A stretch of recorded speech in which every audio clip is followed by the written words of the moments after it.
Let me tell you a story about a time in my life when I was a part of the Sony Alpha Collective.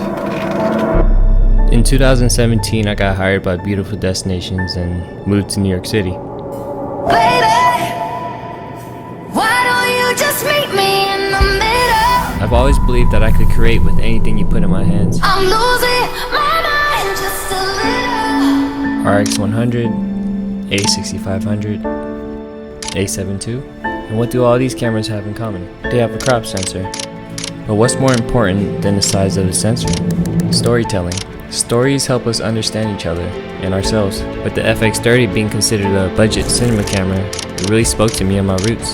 And I've been waiting a long time to say this, but I'm back.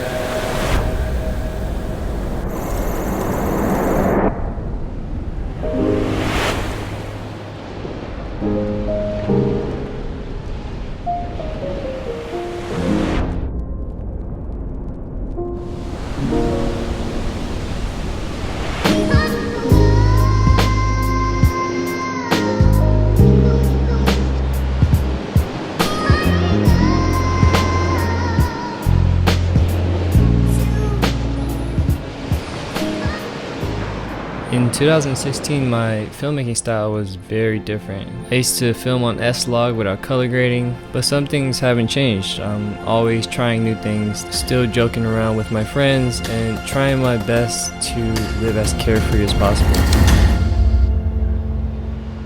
After shooting sunrise, we ended up going to grab breakfast at one of my favorite spots on Maui, 808 Grinds.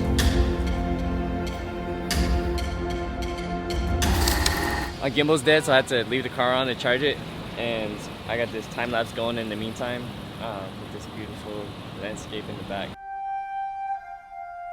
When I joined the Sony Alpha Collective, I was introduced to some of the coolest creators in the world. Ultimately, they filled every idea I had, and I'm forever grateful for the things we created together.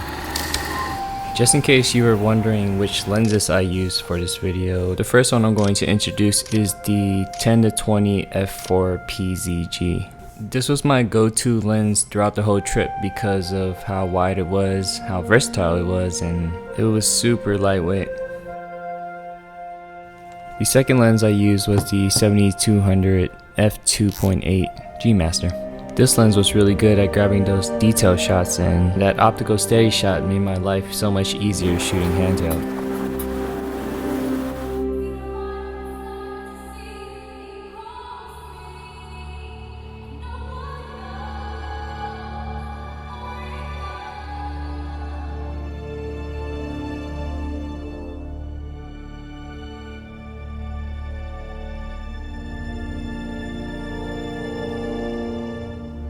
The third lens that I used for this video was the 15mm 1.4 G.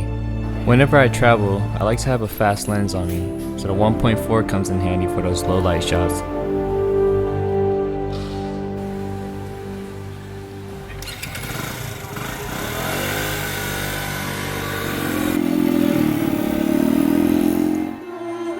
After the past couple of days of getting acquainted with this camera, I have to say, I am a little rusty when it comes to shooting on Sony cameras, but it was time to put it to the real test.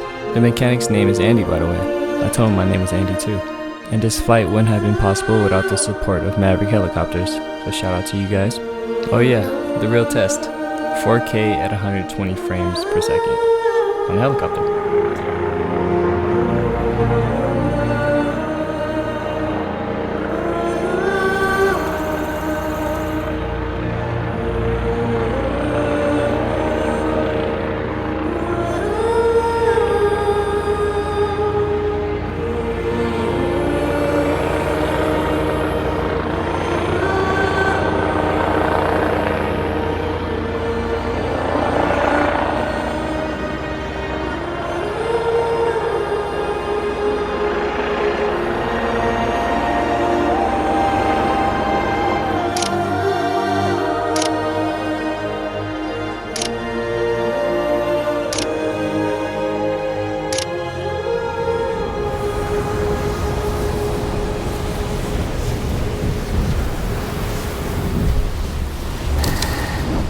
Although I'm no longer a part of the collective, I still feel the creative energy that they instilled in me. Who would have known I'd get this far? But now it's time to go back home. I've always lived by creating something out of nothing, and creating this video was a friendly reminder to create every day, edit by edit, shot by shot, hour by hour, moment by moment. This portion of the video is sponsored by Lexar. After shooting for the past couple of days, I never mentioned what memory card I was using. This is the Lexar dual slot USB Type-C card reader. For the Sony FX30, I was using the Lexar 320GB CFexpress Type A card. It gives you read speeds of up to 900 megabytes per second and write speeds of 800 megabytes per second. And you can even capture 8K video on it. The card reader can also read SD cards as well. After doing my last memory dump, this ended up being about 43 gigabytes, and this would transfer over in 1 minute. On day 0 to 2, I ended up filming 110 gigabytes. On day 3, it was 190 gigabytes. And on the final day, I filmed 28 gigabytes. With a heavy travel schedule, it's crucial for me to have memory cards that I trust. And I've been using Lexar cards for years, so you might want to check them out if you're shopping around for your next memory card. And that pretty much wraps up this video. I'm currently on my way to a new destination to shoot another film, and I can't wait to share it with you guys. Until next time.